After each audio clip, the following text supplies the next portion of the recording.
Hello, I'm Matt Bergman, and you are listening to the Punk Rock Libertarians podcast, episode 285. I'm here tonight with Jared Schneiderman, Hey guys. Philip Dassing, What's going on? James Babb, Hello. and special guest, Dr. Joe Jorgensen. Hey. Joe, Right. Joe is the presidential nominee of the Libertarian Party, and it's been a crazy ride. But let's talk about your background for a second. You're not exactly new to this game at all. You've been a libertarian since like 1980, has it? Yeah, 79 was my first meeting. So the first presidential, the first time I ever voted for president was 1980, and I voted for Ed Clark. And then shortly after that, so then when I moved to South Carolina, I organized the Greenville County chair, or the Greenville County, and so I was Greenville County chair, and then later I became state vice chair. I was also national marketing division, national marketing, some kind of position with national marketing in the early 90s, and I ran for U.S. Congress in 92, and then I was the VP nominee for Harry Brown in 96. Yeah, Harry Brown, he's just somebody who most libertarians, actually, I can't think of a libertarian that doesn't have like just great respect for Harry Brown. He was just totally awesome. Well, he had two things. First of all, he had gravitas. You could see him as president. You know, he just, when you met him in person, he just acted very presidential. And secondly, he had the message that I like, which is principled and practical. He followed the libertarian platform. He didn't sell out. He didn't sacrifice anything. And yet he presented it in a way that the American people said, well, you know what? That makes sense.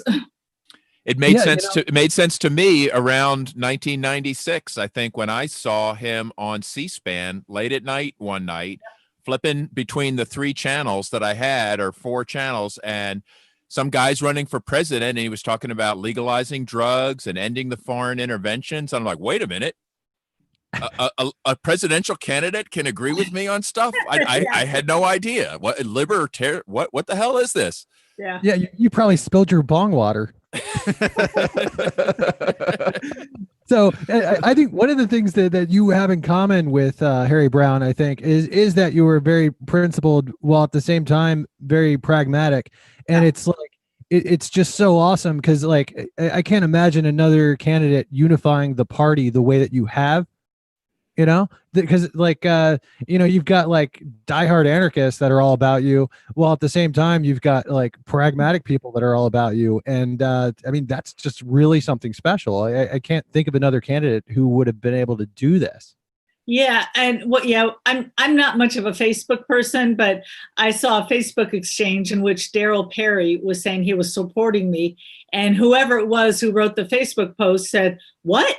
You're supporting the pragmatic caucus's person? Well, I'm going to have to look into this person." But really, it makes sense because in order to get freedom, in order to get everything we want on our plank, we have to go out and convince Americans it is in their best interest to vote for us. And, I'm one of these people. I'm here because I just love freedom. I don't like the idea of the government just telling everybody what to do. But I really think that most of the people who feel like that are already in the party. So now we have to start to sell it, and like you said that you were up late watching CNN and, hey, this guy is talking about something that you agree with. That was my experience when I heard it was Honey Lanham that I heard on a Dallas radio show. And when she was talking, my thought was, oh my gosh, I'm not the only one who thinks like this. This is great. But the rest of the people, if they thought like us, they would be here.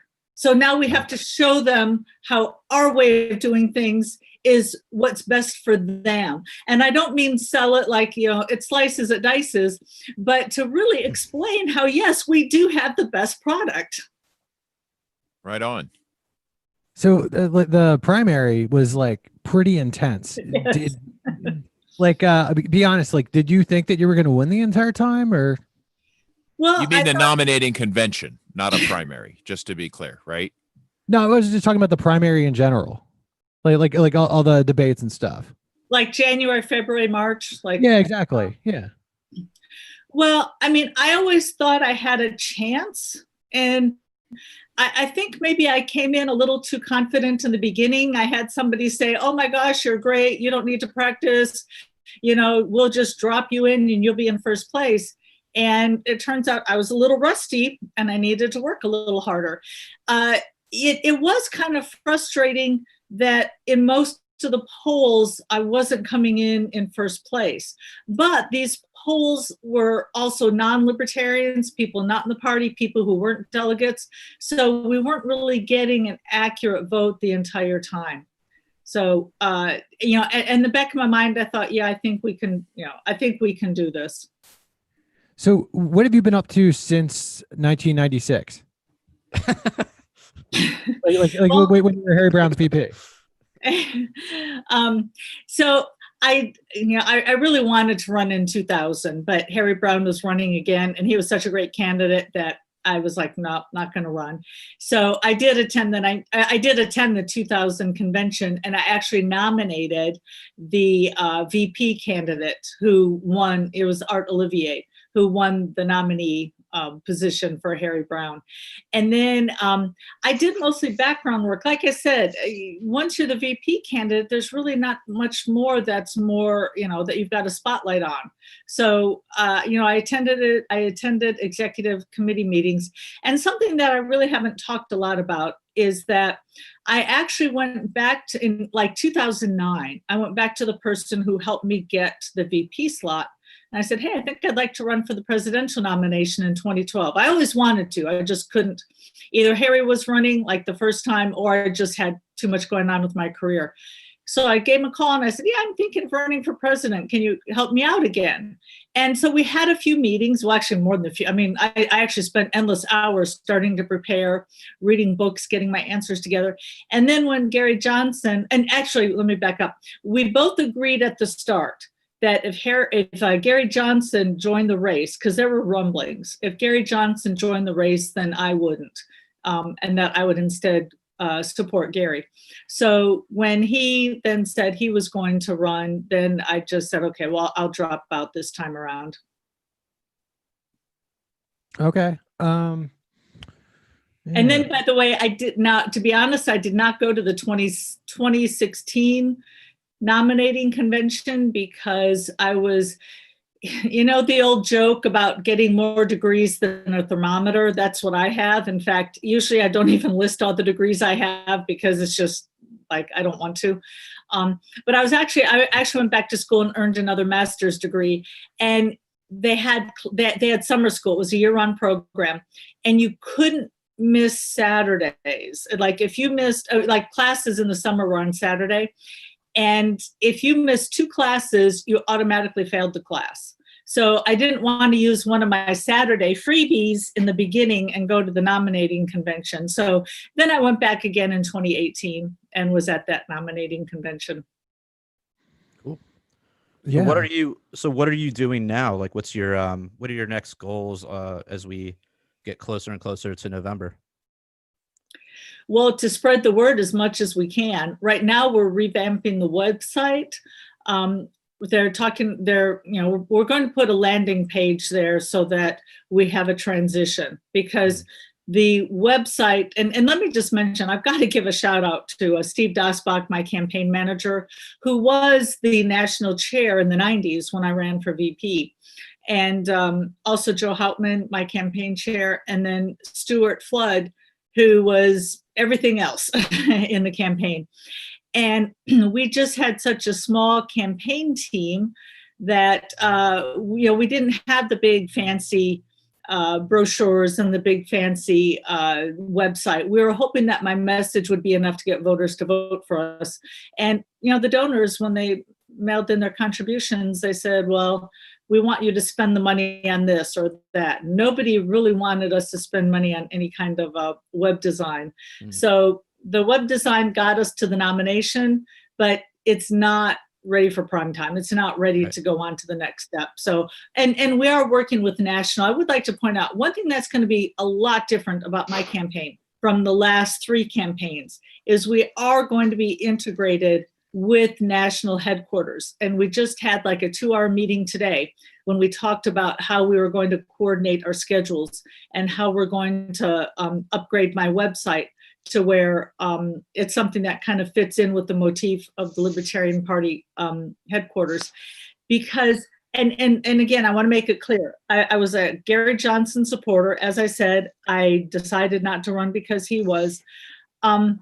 But I did have a problem with the outside Republican consultants who came in and helped his campaign, because they basically left with the money and the mailing lists and all that. And we're not going to do that. We are going to share data real time with national, and they're going to get those names to the different states and the different down ballot candidates.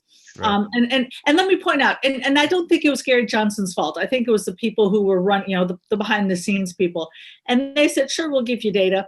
And they ended up giving some of the data like a year later. Well, by then the election is passed. It doesn't help down ballot candidates to get the names and numbers of people a year later. Maybe that's just a hazard of nominating washed up Republicans, do you think? Ouch. Well, I won't use the term washed up, but what I would say, what I've referred to them as kind of like a farm team in reverse. You know how Major League Baseball, you've got the farm teams and you kind of see who the good players are, and then you put them up to the Major League Baseball. What we get are the people like they've already been in Major League Baseball, and now they're on the way down. So we're like the farm team on the way down. And that's pretty sad, isn't it? I mean, now let me ask you your opinion. And if would you use the word washed up to describe Bob Barr? Hey, I know how to be a politician. I'm not using the word washed up for anybody. Luckily, I'm not a politician. Not even Trump, not even Biden. Oh, wow. He's not a has-been. He's a never was. Yeah, this is really, I think Joe Biden is quite interesting, actually. In what way? As a psychologist? Yeah. That's what I thought you meant, actually. Like about his pedophilia, or what exactly is fascinating to a clinical mind? And now you're bringing up all sorts of stuff I didn't know. So there's a law that says that psychologists cannot give their professional opinions about celebrities without ever having diagnosed them. But I'd like to point out, I'm not that kind of psychologist. I'm not a clinical psychologist. But no, I mean the fact that Joe Biden in 2012 referred to Obama as a clean, articulate black man. What the hell? Oh. Yeah, I remember that. You remember that? Yeah. Yes, I remember that. And then he's the VP, and what good did he do as VP? And apparently, and now I realize that this argument is a bit specious, but I would go around pointing out, and let me mention real quick, the master's degree I got, a few years ago is a master's in social work, which is about the most liberal degree there is out there. And so it was kind of hard going to class every week.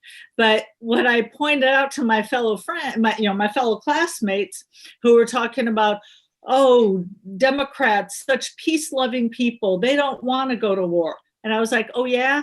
Well, guess what? Bush led us into war against 3 countries, Obama against 7 countries. So there.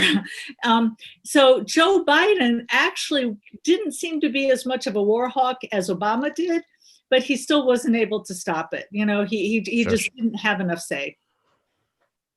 So, yeah. Well, what about the kid sniffing?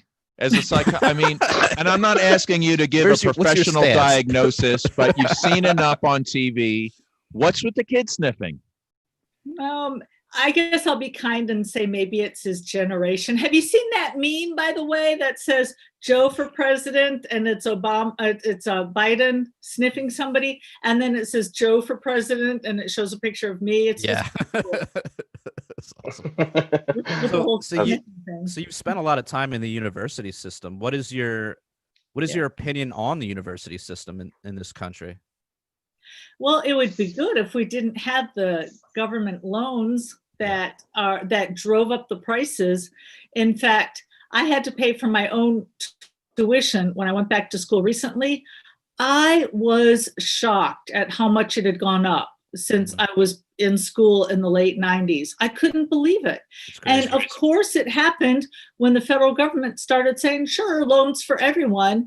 And now, it's like the housing bubble. So, and in fact, there have been people who have been calling it an education bubble, and maybe it will pop like the housing bubble. So I hope not, because that's where my job is. But, they pumped it full of dollars. What's even worse, because you can't discharge those loans.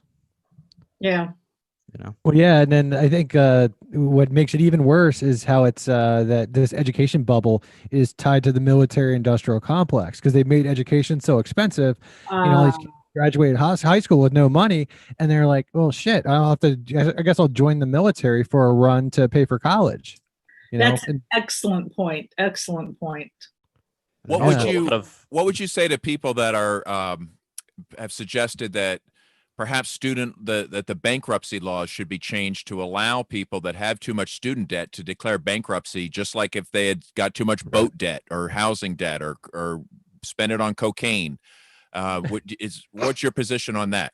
Well, I mean, that might be a good first start, but that's not getting to the source of the problem. The source of the problem is we've got to get all of those dollars, stop having the federal government throw out all of that money so that the cost of education goes down. The problem is the cost of education.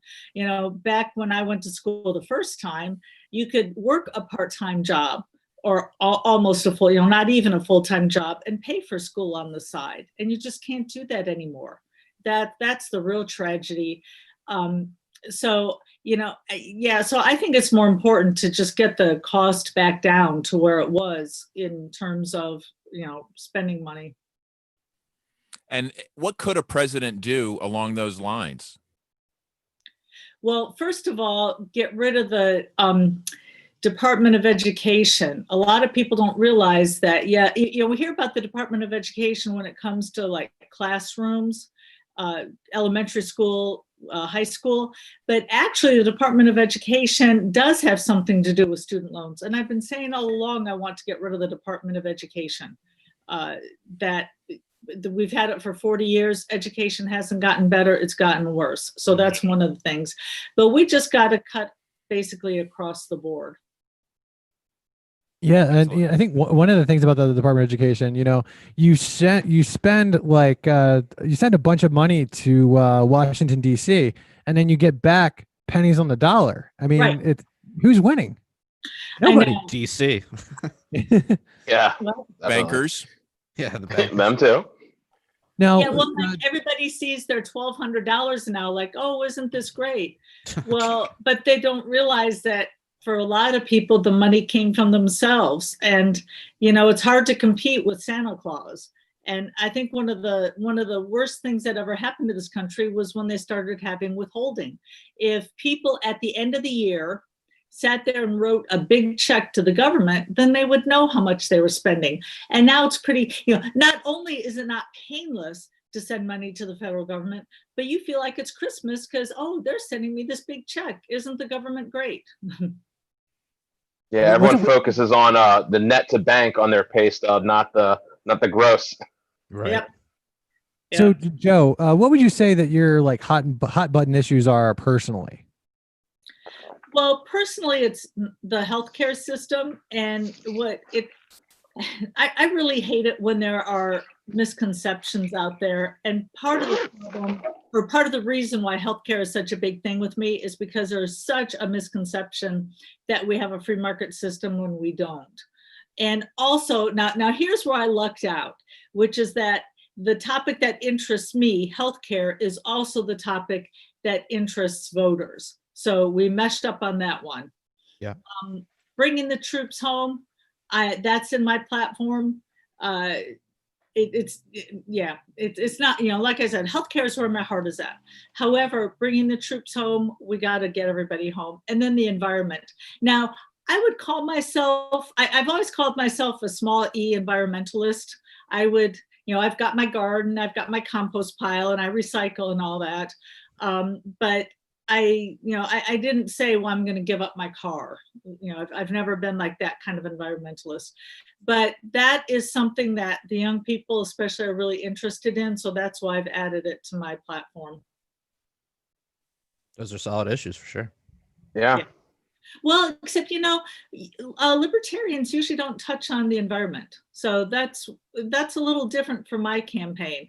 But, we've got AOC and all these other people out there talking about, well, I mean, now everybody's talking about the virus, but before the virus, they were talking about, which one of the things I would like to ask AOC, and by the way, let me mention, I have not eaten red meat in like 25 years.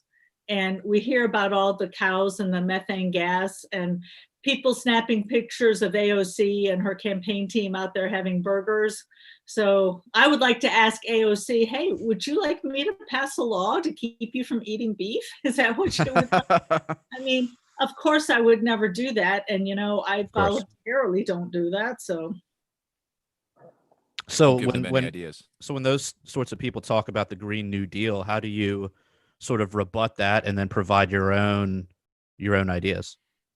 Oh my gosh, that once again, it's bureaucrats deciding where the money is spent instead of individuals, because they're talking about, for instance, solar power and sun and wind power. If those were viable, then there would be a company out there, a private company out there, just raking in the profits. And if a company can't go out there and rake in the profits, then the federal government shouldn't be doing it, because it's not a good investment. If you wouldn't spend the money doing it, why should you give your money to the federal government and then have them spend money? Right. I call it the green leap forward, which Yeah. I mean, because you look into it and it's more than just like, we're going to use solar panels. They're like, and we're going to radically restructure society in our vision. We're going to tear down millions of homes, and rebuild them. Yeah, like, I've heard this before. Where was that? How'd that work out? Nah.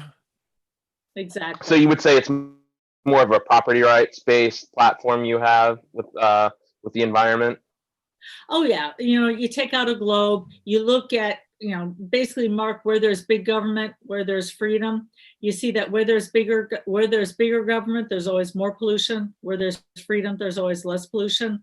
And again, especially the younger people, I love to teach about tragedy of the commons, which I'm sure I didn't talk about that tonight, so let me mention it here. I've mentioned this a few times, but we hear about people over in Africa and all the poaching going on, and how the elephants, people are going after the elephants for the elephant tusks, and the tigers, and how we need government to step in.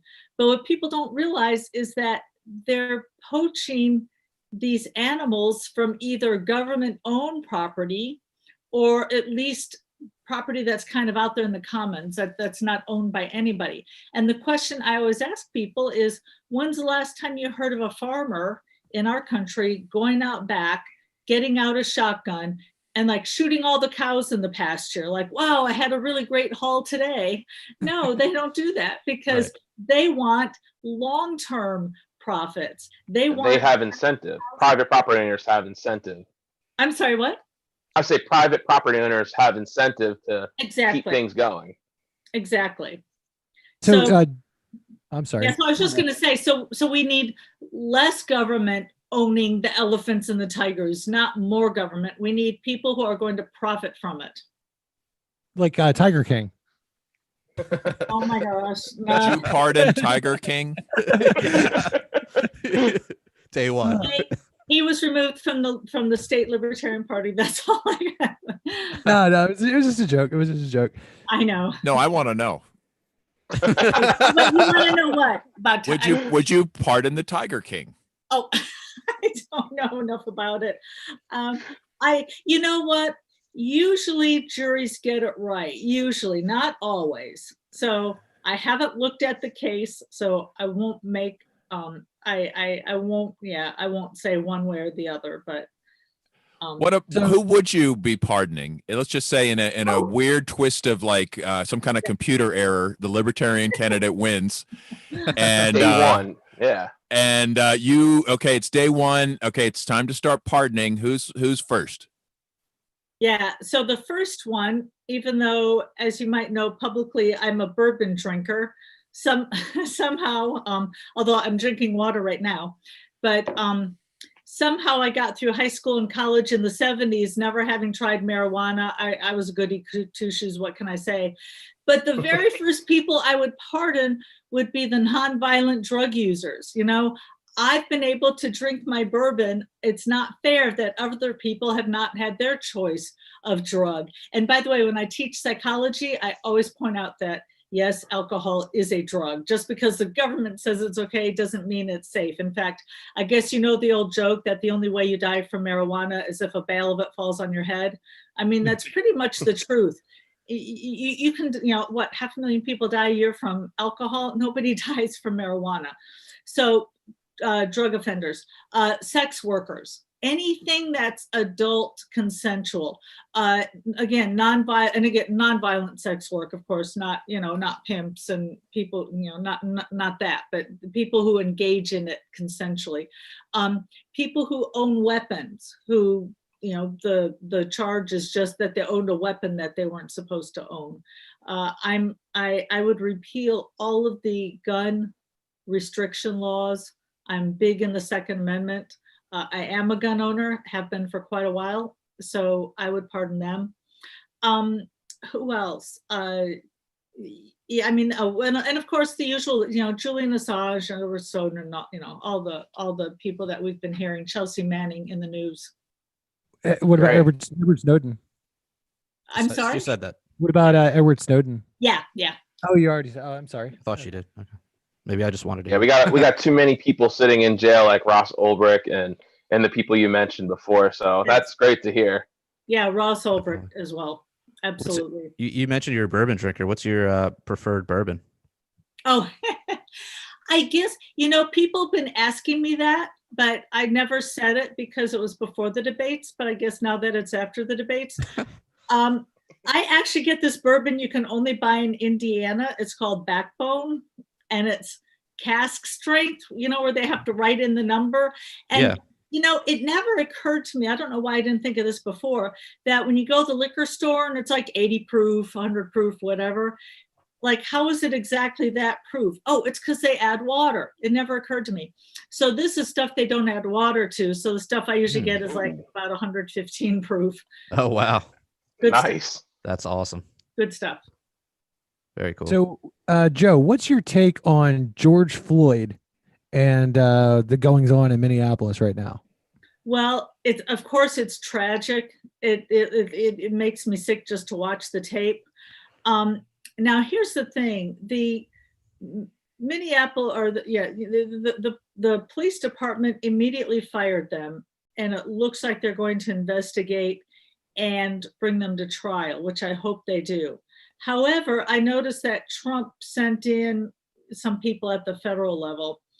I'm not sure that that's necessary yet, because I don't want the federal government involved everywhere, because it looks like they were doing everything that they should have been doing at a state and local level. You know, only if they're not getting their job done do I think you need to involve the government. Because have the murderers been arrested? I'm sorry? Have the murderers of George Floyd been arrested? Oh, I haven't kept up with the news today. I've been on,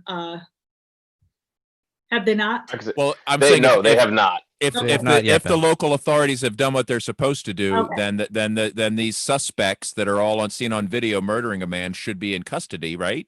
Yeah, well, my understanding from what I've seen with police investigations, usually they don't put the murderers in jail right away. Usually they start to build a case because, and again, I'm not a lawyer, but a lot of times when they bring people in early, then they find a way to get out. So what their strategy is to build a little bit of a case, so that way when they get them in, they can keep them in. So I would have to look into that some more. Didn't President Trump in a speech not that long ago, when he had a bunch of police, he was addressing like a police union or something, and he told them not to worry about hurting suspects during an arrest. Didn't he specifically say that? Oh, that was a couple of years ago. He was saying, yeah, that was during his campaign. That was If you hit their head he said something like, if you hit their head on the car door, don't worry about it, or something along those lines. Yeah, he's like, he didn't care. Yeah, that does sound familiar, doesn't it? Yeah. So maybe there's a culture of this, and Minneapolis. Remember, there was a Twin Cities wild shooting a couple years ago as well. Wasn't that the place where a policeman killed that bride, where she called somebody? If I remember correctly, it was also in that place where she called a suspicious. Yes, you're right. Remember that?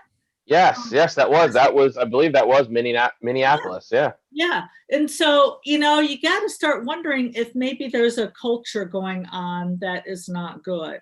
Now, I saw a picture of that murdering cop wearing a hat. Now, it could have been photoshopped, but it said "Make America White Again," or make white great again. It was "Make white great again." Was that photoshopped? That was fake. That was completely fake. Okay. That was disproven.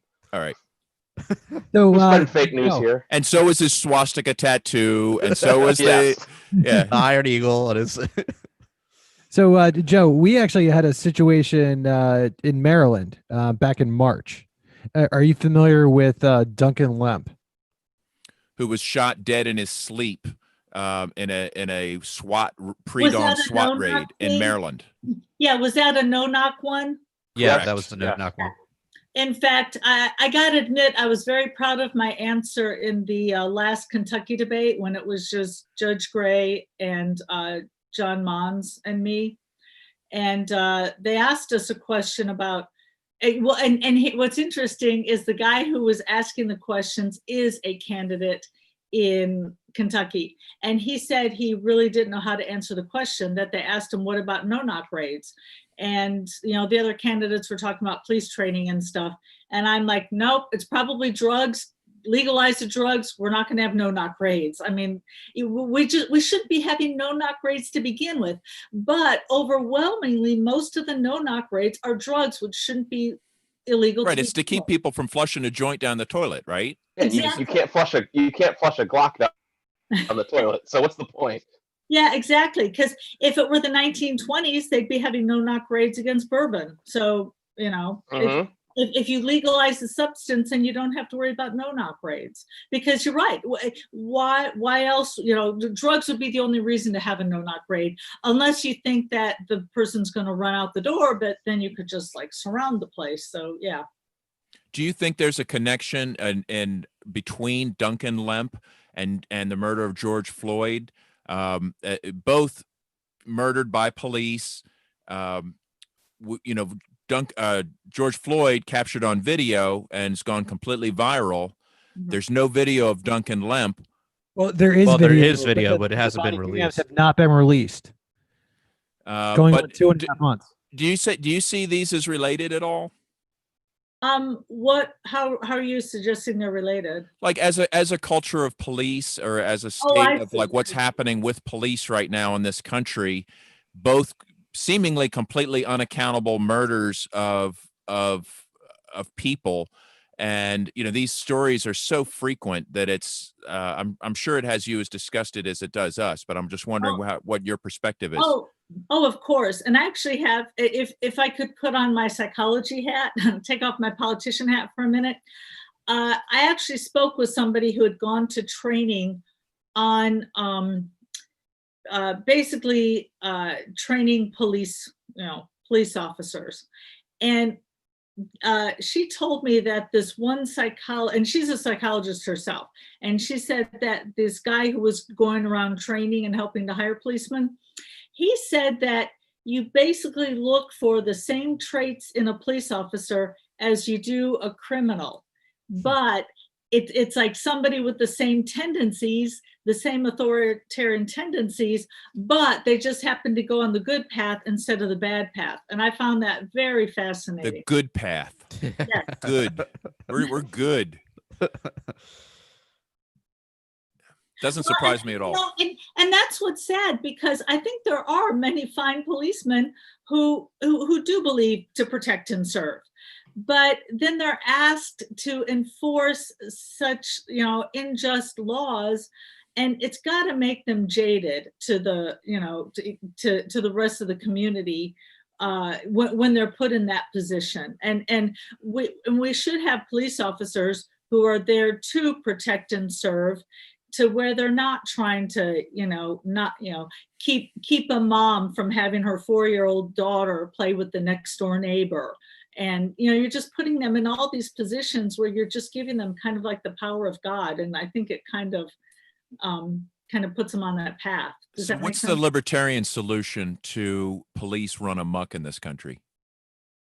At a federal level, and again, as a well, president, police are, I'm just saying, as a general libertarian position, because police at every level are running amok, from municipal, county, state, federal.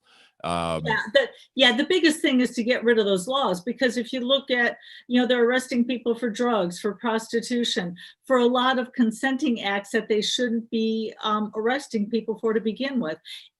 And basically we've got, I'd like to go back and quote David Bergland, who was one of our, great libertarians who helped with the founding of the party when the party first started. And he said there are basically two ways you can deal with other people. You can deal with each other through coercive means, or you can deal with each other through voluntary means. And basically we've got a government in which everything is coercion, even something like charity. We want you to help the poor people. We are going to take your money at the point of a gun and give it to people who we think deserve it, not who you think deserve it. And so basically we've got a culture of coercion. And if we had instead a culture of voluntary exchange between people, then we wouldn't have the culture that we have now. And again, too many laws. If you've got so many laws, then you're going to have to hire more police to enforce the laws that shouldn't even be there to begin with. Well, until the laws are changed, how about jury nullification? I'm for it. Yep, I'm for it. Amen. Awesome. Yeah, and let me mention one other thing. I really, and I'm running on the Libertarian Party platform that the Libertarian Party, we would like police, courts, and military. And I don't want to get into who owns the roads, because then the average voter's eyes, they kind of go, yeah, whatever. This isn't some debating philosophy club. I just want to know who to vote for, okay? So I don't want to get into philosophy, but I would like to point out that you look at all of the, if you look at neighborhoods, there's no reason why neighborhoods can't be having their own security people, as opposed to having a one-size-fits-all government if all you're worrying about are real crimes. And then you're in control of the police, not the government. But again, I'm saying that to you because this is a libertarian podcast. I would not be saying that on CNN. I would be sticking to, of course, my platform. But since you're asking me a general libertarian question. Sure. Yeah, it's a great answer. So tell us a little bit about your campaign. I mean, how do you plan on kind of invigorating the grassroots of the party because I know here in Maryland, a few of the people on our Mises Caucus were trying to do a sign waving event for you soon in the future. Like, how do you plan on reaching out to like people like us, in the grassroots element of the party?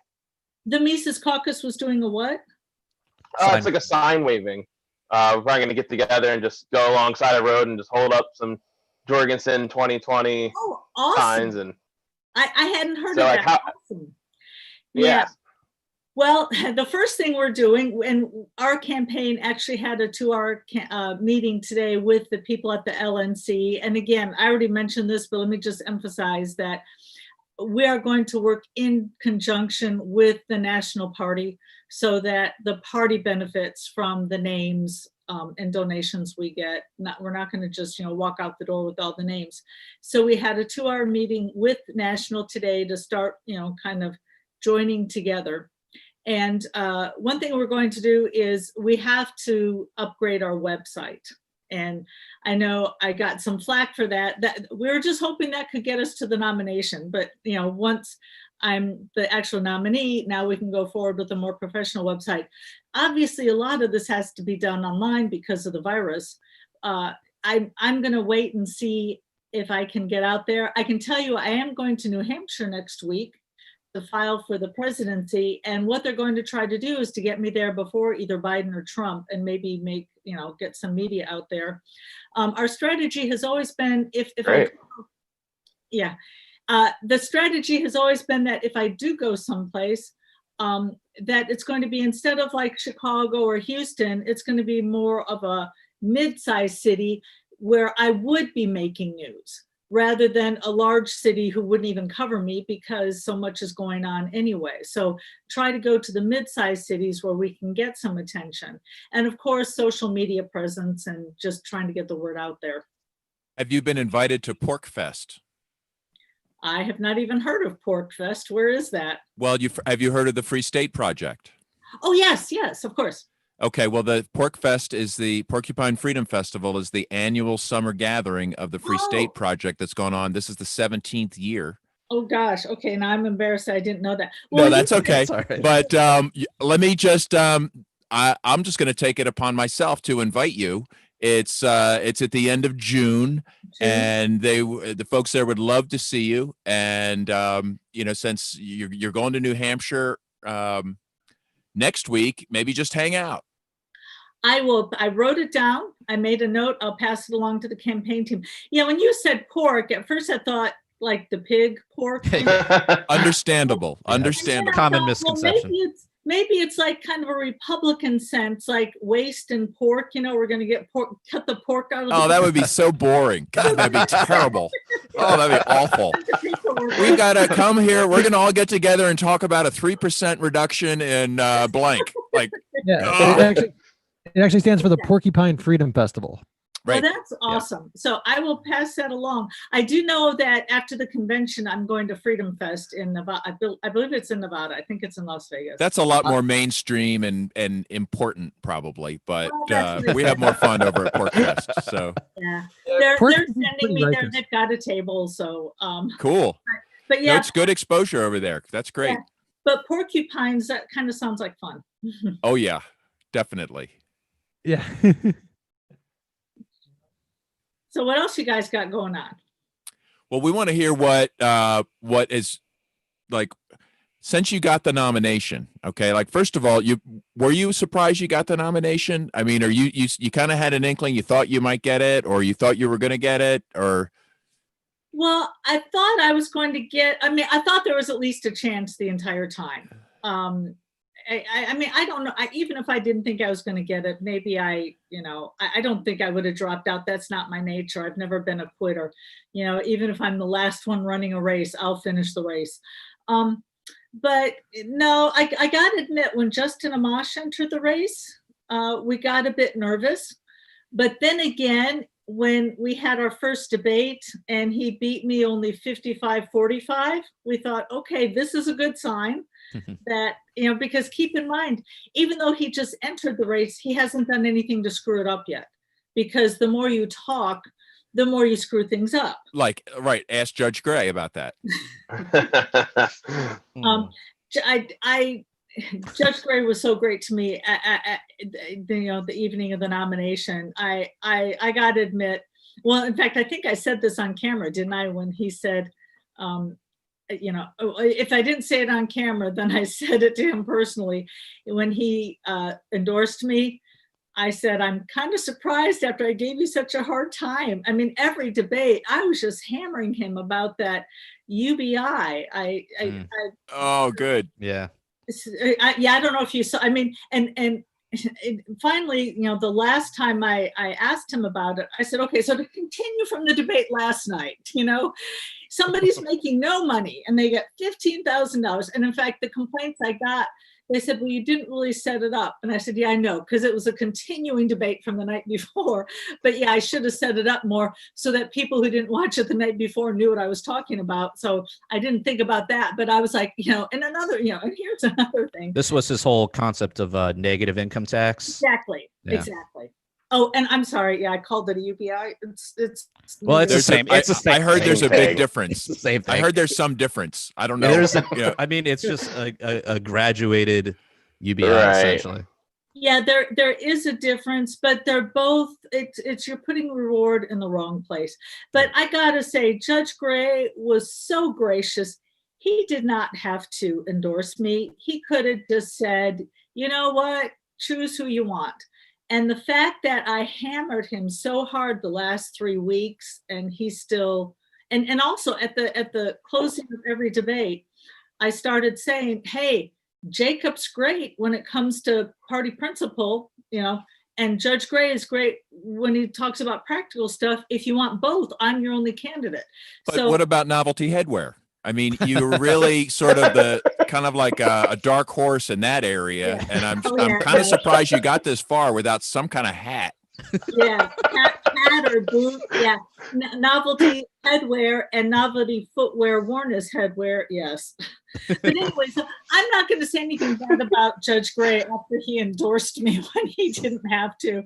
I don't know if I could have been good of a loser. I probably would have been more of a sore loser. I don't know that I could have been that gracious. So now after you got the nomination, I'm imagining that like people are hammering you for interviews 24/7. How is the mainstream media? What are you getting from the big names? Well, so far, it's good because we've been doing local media. So for instance, I was on the local NBC station today, and they were very nice to me. And by the way, they were the ones who let me in the debate when I ran for US Congress. I'm looking at my schedule. I think I'm getting NPR up here soon, I believe. So that will be interesting. But Matt will attest, I actually contacted him. Well, you had messaged me, but I didn't even look. My basket was overflowing with messages. So I actually went there and sorted yours out because I remember I promised you, I said yours would be one of the first podcasts. So I went through all the messages to find yours to say, okay, here I am. Thank you so much for That's that, awesome. Joe. Really, it means a lot. Right. Yeah. I am a libertarian, so if I say I'm going to do something, I try really hard to do it. So, but I think you know where they want to put me on is The View. That's what I heard. Do it. Oh, Yeah, wow. you should definitely do that. Yes. Wow. That'd be awesome. So I've already looked up I haven't watched him yet, but I've looked up the Rand Paul when Rand Paul was on The View. Yeah. To kind of see their little method, to see how they try to trip you up. Yeah. So What do you think your prospects are of getting on a debate stage with Biden and Trump? Is that even a possibility? Well, there's always the possibility. But here's the thing, even less than usual, I'm not making predictions because with this virus, who knows, who knows if we'll even be able to get the signatures needed because we're supposed to stay inside. So it's such a wild card. And then, I'm the eternal optimist. I kept thinking summer will come around and most viruses, heat and humidity aren't good for viruses. And next thing I know, LA is closing up to August. Like at least let June or July come around because maybe we'll be in a different world, but no. So what are the prospects for ballot access considering this? I mean, are many of the states going to just kind of waive the ballot? I mean, Pennsylvania has required tens of thousands of signatures in the past. There's just no way to do that. So what does it mean? Yeah, I don't even know, but I do know that we think there's a good chance we'll be on the ballot in all 50 states. We're going to have to work without petitioning. Oh, well, we'll have to see. I mean, there are people who are putting lawsuits forth, but I can say here in Maryland, we're doing that. Well, we just filed, the LP in Maryland just did that. Well, there's no way there's going to be petitioning, right? Yeah, we just filed for the lawsuit. Not physical petitioning, yeah. Right. But some states are opening up, so it just depends. But, that's one of the reasons why we had the nominations done in May as opposed to July, so that we could get a head start on balloting. I'm wondering if this could be a windfall for the Libertarian Party to not have to spend $1 million plus. Maybe they'll have to spend it on lawyers instead and paid petitioners. So that's what I was going to say. Instead of $1 million on signatures, it's $3 million on the lawyers. But wouldn't it be cool if everybody was like, okay, we've decided because of coronavirus, petitioning is stupid. Yeah. Oh, great. Turns out it is stupid. Hey, they extended the income tax deadline, so who knows? So Joe, let's talk your VP candidate, Spike. Yes. We love Spike here, right? But like the past few days, he seems to have ruffled a few pragmatic feathers. God bless him. Did I say that out loud? Yes, I did. Like shirtless. What are your thoughts? Well, unfortunately, that hurt fundraising. And so because there are a lot of big donors who aren't always happy with that.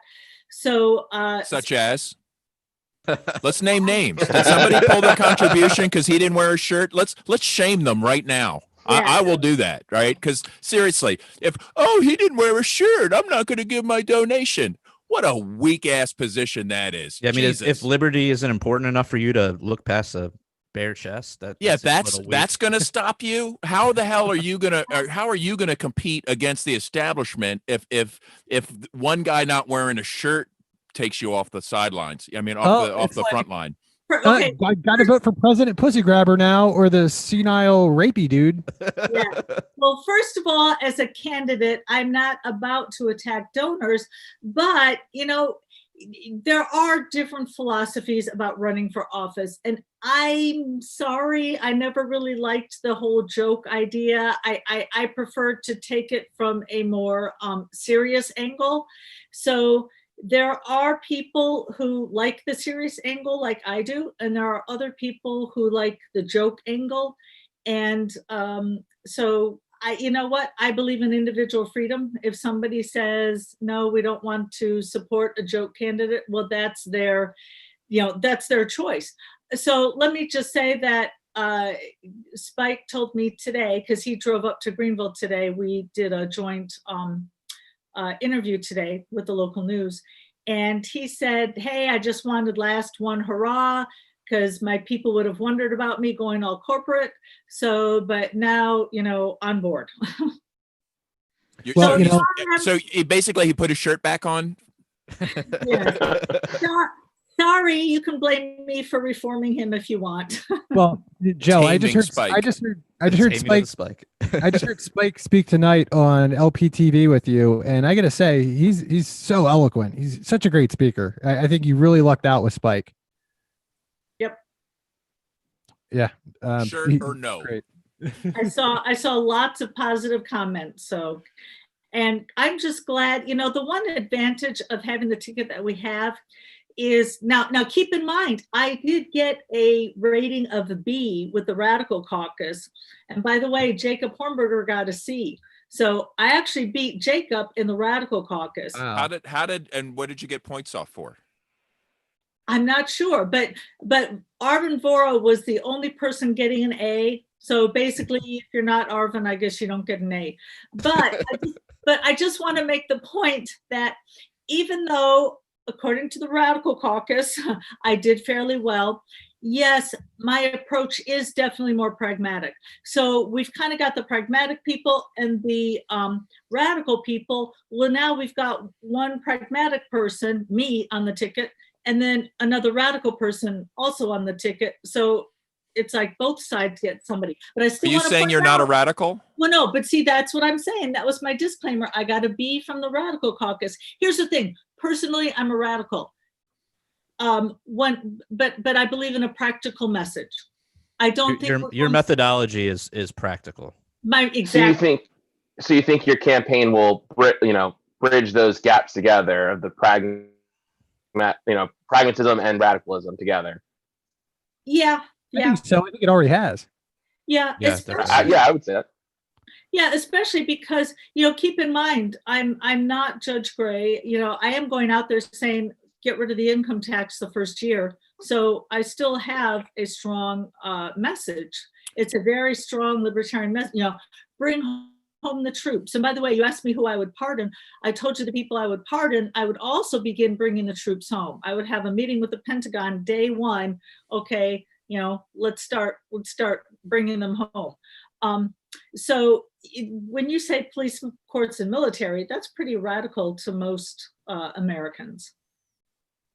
But it shouldn't be. It shouldn't be. And that's what's so frustrating, because what's radical, here's what's radical, is giving half your money to special interests in Washington who spend it for you. That's what's radical. Some would say radical libertarianism is pragmatic, because we're trying to get to, pragmatism means we're trying to achieve an end. I find a lot of people that call themselves pragmatic are actually just using that as a euphemism for not libertarian stuff. Or moderate. I think that's they get confused. They'll say pragmatism is moderatism, Right. They're thinking like, well, we're like, or watered down, like watered down equals pragmatic. Right. And I think we agree that Harry Brown did not water down, but still came across as pragmatic because he's offering like real world solutions to real world problems with a radical idea. Specifically, getting people acquainted with self-ownership and private property and the non-aggression principle. These are radical ideas. So I just get kind of annoyed when I hear about the pragmatic caucus and the radical caucus. Like, if we're still making these distinctions, I feel like some people just aren't really even getting it. Yeah. Well, I would like to point out, I think Jacob would have called Harry Brown watered down because he didn't want to cut everybody off of Social Security on day one. But see, I don't see any problem with if you've paid into Social Security for 40, 50 years and you had absolutely no choice. I see nothing wrong with taking what your money was spent for and returning it. I agree. And I think, and maybe refresh my memory, but didn't he even have an idea of like liquidating federal assets to cover those Social Security payments? So there would be no more taxation or anything like that. Isn't that part of the argument is that money doesn't even exist anymore, really? Right. Exactly. And that's what I'm saying too, which is that there is no lockbox. And so what we need to do is sell, and basically I've got the same list Harry Brown had, which is, downtown office buildings, water rights, mineral rights, West. What? Yeah. The West. Unused military equipment, all sorts of vehicles. I mean, there's. On that topic, we do have a question. Would you sell the nuclear arsenal as recreational nukes? Now we're getting radical.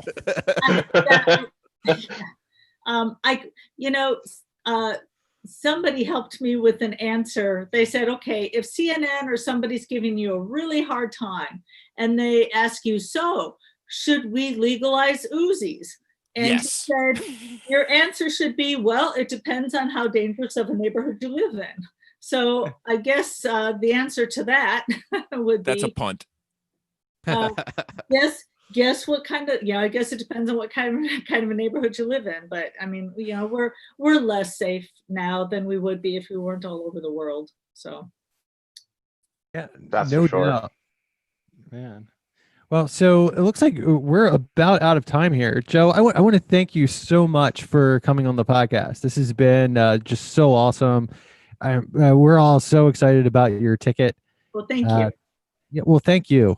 Okay. Thanks so much. Yeah. So this podcast is brought to you in part by Conversations About Freedom podcast, hosted by Moral Bob. We have t-shirts over at libertariancountry.com. If you type in the code PRL, you'll receive a 10% discount. If you spend $50 or more and you use the code PRL2, you'll receive a 20% discount. Until next time, live free or die. Oh, wait, 1 second. JOJ2020.com. Thank you. Yeah, sorry about that. Sorry. Thank you. Thank you so much, Joe. Do you take cryptocurrency donations? Oh, that's a good question. I'll have to ask them. I'm not sure. I think it should be legal. I think we should have free market money. So not sure if we take it, though. But want to. We should, just for the principle of it. See? No, to get the crypto. Seriously.